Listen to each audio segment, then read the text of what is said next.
ఉమ్మడి చిత్తూరు జిల్లాలో గత కొద్ది రోజులుగా మామిడి రైతులు టోకన్లు పర్మిట్ల కోసం రోడ్డుకెక్కుతున్న విషయం మనందరికీ తెలిసిందే.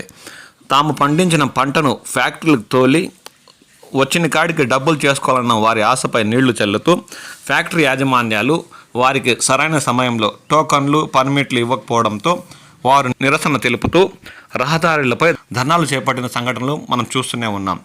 ఈ మధ్యకాలంలో ఉమ్మడి చిత్తూరు జిల్లాలోని పాకాల మండలం, జీడి నెల్లూరు, బంగారుపాళ్యం పరిసర ప్రాంతాల్లో రైతులు రహదారిపై తమ నిరసన తెలియజేస్తూనే ఉన్నారు. చిత్తూరు జిల్లా పెనుమూరులోని మామిడి గుజ్జు పరిశ్రమ వద్ద రైతులు బుధవారం పెద్ద ఎత్తున నిరసన తెలిపారు. గుజ్జు పరిశ్రమ యాజమాన్యం స్థానికులకు ప్రాధాన్యత ఇవ్వకుండా స్థానికేతరుల నుంచి మామిడి కొనుగోలు చేస్తుందని వారు మండిపడ్డారు. కొనుగోళ్లను రైతులు అడ్డుకున్నారు. ఈ సందర్భంగా స్పెషల్ అధికారి సాంబశివారెడ్డి, తహసీల్దారు శరవణ్ కుమార్, ఇన్స్పెక్టర్ శ్రీనివాసరావు 5G యాజమాన్యంతో మాట్లాడి బాధిత రైతులకు టోకన్లు అందేలా చూడడంతో వారు ఈ నిరసన నుంచి విరమించారు.